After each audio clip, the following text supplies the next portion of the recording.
Alors, pause d'un boîtier additionnel de marque Ras Chips. On a c'est la notice. Ils sont envoyés dans ce genre de carton. Et vous avez la boîte dedans qui se présente comme ça. Je l'ai déjà enlevé dedans. Là, on a la boîte où il y a tous les éléments. Ça se présente comme ça. Donc là, j'ai bien lu la notice. On va respecter, on va suivre à l'ordre comme indiqué la notice.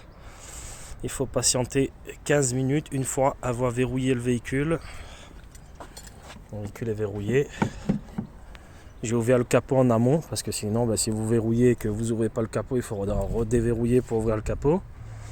Et là, je vais attendre 15 minutes. J'ai lancé le minuteur. Et on verra bien après 15 minutes le montage.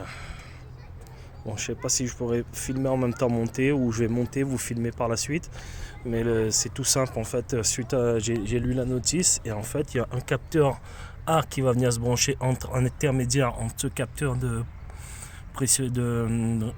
pression turbo, je crois, et le capteur B qui vient se brancher ici sur la sonde du pot du.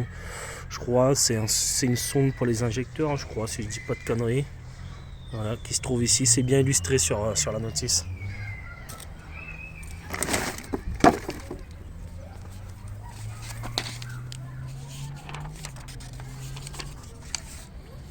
Vous allez voir les mêmes images. Alors, capteur A sur la sonde. On représente la sonde ici sur le tuyau d'arrivée d'air. Après le filtre à air et le capteur B qui va venir se brancher comme ceci, pareil, intermédiaire entre la prise. Hop, on retrouve le capteur que je vous ai montré. Hop, ici. Allez, bon, c'est une Seat Ibiza 2017, 1 litre EcoBoost de 110 chevaux, boîte DHG 7. Hop. Elle manque un peu de patate et puis ça promet un peu d'économie comme elle est elle consomme un peu pas mal quand même. Donc je vais voir ce que ça donne. Je vais mettre sur pause et on se reprend dans 15 minutes. À tout à l'heure. Je vais vous représenter la boîte rapidement avant l'installation. Donc dans la boîte, on a le boîtier Ras Chips comme cela. Hop. Ici, vous avez les câblages.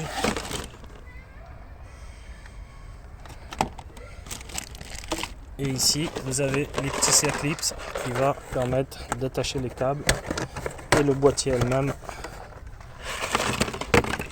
Il y a 2 petits autocollants qui est offert. C'est pas mal. Vous avez aussi une notice à l'intérieur séparément de la notice d'origine qui vous explique un peu comment déconnecter les connecteurs s'ils sont un peu difficiles. Et là, vous avez les câblages avec le boîtier de désactivation déjà intégré. En sachant qu'il faut bien respecter de verrouiller le véhicule 15 minutes avant. Parce que des fois, il y a encore un peu de jus dans les sondes. Et ça peut vous mettre un message d'erreur une fois le boîtier installé. Dans ces cas-là, ce qu'il faut faire, c'est tout refaire au sens inverse. Rebrancher tout à l'origine. Débrancher le boîtier additionnel. Et de refaire la manipulation, verrouiller le véhicule, bien ouvrir le capot avant et d'attendre 15 minutes et répéter la pause et refaire un essai. Toujours mettre le contact avant de démarrer. Une fois le contact mis, normalement il y aura le petit point vert qui s'allume ici et le Bluetooth qui va commencer à clignoter. Ça veut dire qu'il est en attente d'appairage. Donc une fois avoir mis le contact, vous pouvez vous connecter si vous avez pris l'option avec Bluetooth pour le gérer via l'application. En sachant qu'il faut juste mettre le contact et s'il n'y a pas de message d'erreur, vous pouvez démarrer par la suite. S'il y a un message d'erreur, je vous conseille de démarrer, c'est de faire comme je vous ai dit avant ça, de répéter l'action, de tout débrancher et de refaire un branchement 15 minutes après avoir verrouillé le véhicule. Allez, on se retrouve dans un instant pour la pause.